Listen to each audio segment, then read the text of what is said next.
नमस्कार दोस्तों, कैसे हैं आप सब लोग। स्वागत है आपका अपने YouTube चैनल पर। दोस्तों, आप सबको पता है कि आपका CGPDTM का एग्ज़ाम 21 दिसंबर को कंडक्ट हो चुका है, 21 दिसंबर 2023 को।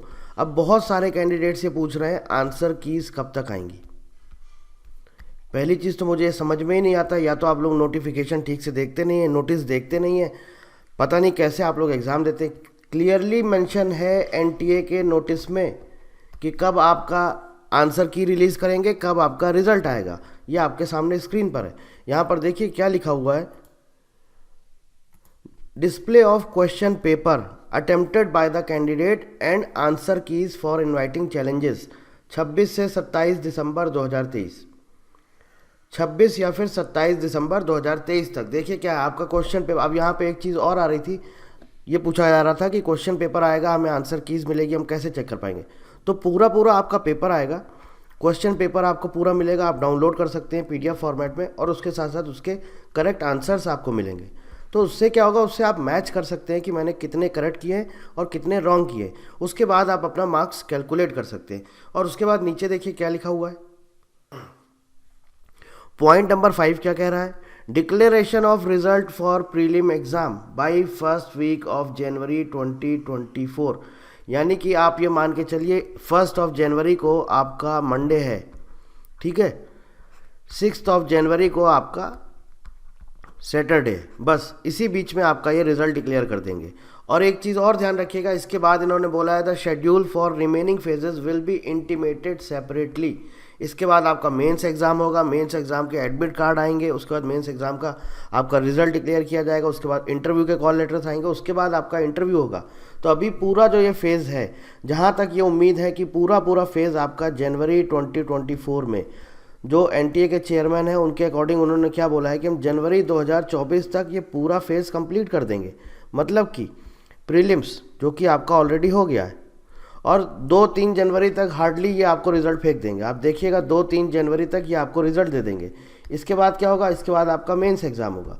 मेंस एग्ज़ाम के लिए आप मान के चलिए ये आपको ज़्यादा टाइम देने वाले नहीं हैं। मेंस एग्ज़ाम भी आपका 10-12 जनवरी के आसपास, ऐसे ही कुछ उम्मीद है 10 से 15 जनवरी के बीच में ये आपका मेंस का एग्ज़ाम कंडक्ट करा देंगे। और इसके एक वीक बाद आपको ये मेंस का रिजल्ट दे देंगे, या 10 दिन बाद आपको रिजल्ट दे देंगे। मान लीजिए सपोज़ 25 जनवरी को रिजल्ट दे दिया, और उसके एक वीक बाद ये आपको बुला लेंगे इंटरव्यू के लिए। हो सकता है जनवरी की जगह थोड़ा सा डिले हो जाए तो फेब में चला जाए, लेकिन ये बहुत ज़्यादा डिले करेंगे नहीं। कोशिश रहेगी इनकी कि इस फाइनेंशियल ईयर के ख़त्म होने तक ये रिक्रूटमेंट प्रोसेस पूरा का पूरा कंप्लीट कर दें, पूरा रिक्रूटमेंट प्रोसेस ख़त्म कर दें। अब 2-3 चीज़ें यहाँ पर और आई थी।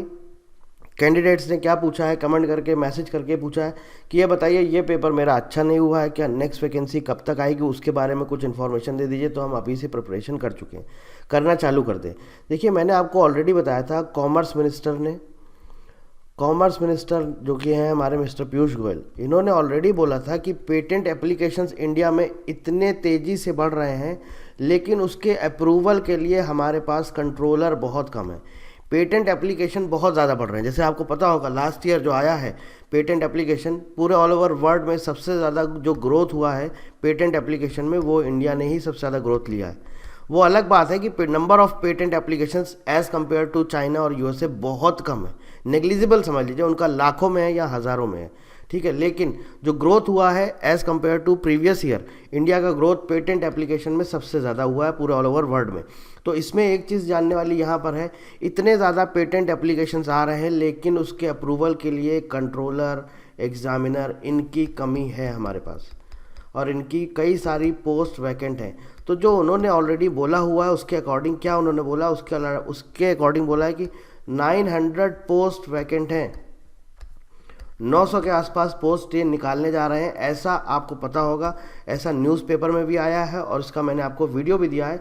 इस वीडियो का लिंक ऊपर आप आई बटन पर क्लिक करके देख सकते हैं, ठीक है। और ये एक चीज़ आपको बता दे रहा हूँ, आप मान के चलिए ये वैकेंसी 2024 में रिलीज़ करेंगे, ये वैकेंसी 2024 में रिलीज़ करेंगे, क्योंकि बहुत सारे एप्लीकेशंस आ रहे हैं और कंट्रोलर की सच में कमी है। तो ये वैकेंसी 2024 में रिलीज़ करेंगे। अगर 2024 में नहीं हुआ तो अर्ली 2025 में ये रिलीज़ करेंगे ही करेंगे।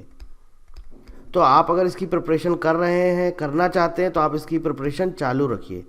देखिए एक चीज़ मैं आपको हमेशा बोलता हूँ, रिज़ल्ट आपको कब मिलता है, रिज़ल्ट आपको कब मिलता है, ऐसे नहीं मिलता है कि नोटिफिकेशन आया आपने पढ़ाई चालू कर दी। जब आप कंसिस्टेंट रहते हैं एकदम अपनी पढ़ाई के लिए, रेगुलर आप पढ़ाई कर रहे हैं, तो मुझे मालूम है ये एग्ज़ाम भी वही क्वालिफाई करेंगे जो जुलाई से जब से नोटिफिकेशन आया है तब से रेगुलर पढ़ रहे हैं। ऐसा नहीं है कि बीच में एग्ज़ाम कैंसिल हो गया, उन्होंने पढ़ाई छोड़ दी, फिर जब एग्ज़ाम डेट आई तब पढ़ा, तब जा करके उल्टा सीधा करा है। नहीं, अगर आप कंसिस्टेंट हैं तो आपको रिज़ल्ट मिलेगा, 100% आपको रिज़ल्ट मिलेगा। तो अगर आप फ्यूचर वैकेंसीज़ के लिए तैयारी करना चाहते हैं, आप सोच रहे हैं नोटिफिकेशन आएगा तब हम, देखिए आप जो साथ में कुछ और भी कर रहे हैं, मान लीजिए आपके साथ में पढ़ाई चल रही है या आप कहीं पार्ट टाइम जॉब कर रहे हैं, जॉब भी चल रही, चलने दीजिए, उसको करते रहिए। मैं ये नहीं कह रहा उसको नहीं बंद करना, लेकिन साथ साथ एटलीस्ट एक टाइम फिक्स कर लीजिए, मुझे ज़्यादा नहीं, सिर्फ 2 आवर्स देना है, डेली का 2 घंटे देना है, मुझे अपना पेटेंट ऑफिसर के एग्ज़ाम के लिए डेली पढ़ाई करनी है, बस सिर्फ 2 आवर। अभी से चालू रखिए, फिर जब नोटिफिकेशन आएगा तब इस टाइम ड्यूरेशन को बढ़ा दीजिएगा। तो ये है फ्यूचर वैकेंसी के बारे में। अब बात कर रहे हैं जो आपका मेंस एग्ज़ाम है। दोस्तों, अगर आपने तैयारी नहीं शुरू करी है तो आप तैयारी शुरू कर दीजिए। मेंस एग्ज़ाम की डेट आपकी ये बहुत जल्दी अनाउंस करेंगे। आप ये देखिए, इंतज़ार मत करिए कि रिज़ल्ट कब आएगा। जो ये इंतज़ार कर रहा है ना कि रिज़ल्ट कब आएगा, वो फिर इंतज़ार ही करता रह जाता है रिज़ल्ट कब आता है, ठीक है। और फाइनल मेरिट लिस्ट में नाम किसी और का आता है। आप क्यों इसका वेट कर रहे हैं कि रिज़ल्ट आएगा तब हम पढ़ाई करेंगे मेंस एग्ज़ाम की? आप अभी से शुरू कर दीजिए। और आपको पता है कि जो आपका 100 मार्क्स का पहला पेपर है जिसमें आपके 5 सब्जेक्ट हैं, न्यूमेरिकल एबिलिटी है, रीजनिंग है, आपका इंग्लिश है, आपका जीके है और आपका आईपीआर है, यही है ना सारे। और सारे आपके 20 नंबर के, सॉरी ये न्यूमेरिकल एबिलिटी नहीं है, ये आपका एलिमेंट्री मैथमेटिक्स है। तो ये आपको सबको आता है क्या?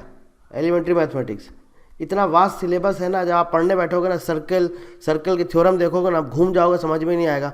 सर्कल हो गया आपका, क्वाड्रिलेटरल हो गया, पैरेललोग्राम हो गया आपका, ट्रायंगल हो गया, इतने सारे चीज़ें हैं सब पढ़ने के लिए। सरफेस एरिया आपको सारे पढ़ने होंगे, सारा एक एक चीज़ आपको पता होनी चाहिए, इतना सारा सिलेबस है। क्यों अपना आप लोग टाइम वेस्ट कर रहे हो? पढ़ाई शुरू कर दो। रीजनिंग 20 नंबर का आएगा आपका, इंग्लिश 20 नंबर का है, जीके 20 नंबर का है, आईपीआर 20 नंबर का है, ये 100 मार्क्स का है। और ये पता है आपको, पहले तो ऑफलाइन होना था लेकिन अब की बार ऑनलाइन हो रहा है। एनटीए ने क्या बोल दिया है? एनटीए ने बोल दिया कंप्यूटर बेस्ड टेस्ट होगा इसका। ये जो आपका पेपर 1 है, कंप्यूटर बेस्ड टेस्ट होगा पेपर 1 का, और ये 100 मार्क्स का है, और ये ऑनलाइन होगा आपका। अब आप समझिए, ये पूरा इन्होंने ऑनलाइन कर दिया है, तो एटलीस्ट इसकी तो आप प्रैक्टिस करते रहिए। एलिमेंट्री मैथमेटिक्स पढ़ते रहिए। चलिए मैं मान रहा हूँ ये चारों सब्जेक्ट आपको आते हैं, पर ये नया है, ये तो पढ़िए, एटलीस्ट इसको पढ़ना शुरू करिए, टाइम मत वेस्ट करिए। बहुत जल्दी, मैं आपको बार बार बोल रहा हूँ, बहुत जल्दी मेंस की एग्ज़ाम डेट अनाउंस होगी। आप लोग फिर वही कहेंगे कि एग्ज़ाम पोस्टपोन कर दो, पोस्टपोन कर दो, कुछ नहीं होने वाला है। मेंस की एग्ज़ाम की डेट आप मान के चलिए 10 से 15 जनवरी के बीच में, ये जहाँ तक है ये रिलीज़ कर देंगे। और फिर आप फिर वही होगा कि टाइम नहीं है, कितना पढ़ना है, क्या पढ़ना है। बेटर है अभी से अपनी पढ़ाई चालू रखिए। आज ऑलरेडी क्या डेट हो गई? 24, 21 को आपने एग्ज़ाम दिया, 2-3 दिन ऐसे ही चले गए। अभी आप मान के चलिए सिर्फ 20 दिन है आपका, 20 दिन भी नहीं है, आप मान के चलिए कि आपके पास सिर्फ हार्डली आपके पास 15 दिन है, आप ये मान के चलिए। तो भैया पढ़ाई आप शुरू कर दीजिए। बाकी जो अपडेट होगा, जैसा भी होगा, मैं आपको बताता रहूँगा। कोई इंक्वायरी है तो आप कॉल कर सकते हैं, आप हमें कमेंट कर सकते हैं, कुछ भी हो आप व्हाट्सएप कर सकते हैं, कभी भी पूछ सकते हैं, ठीक है। तो आप अपनी प्रिपरेशन बस चालू रखिए। So thank you very much and thank you for watching.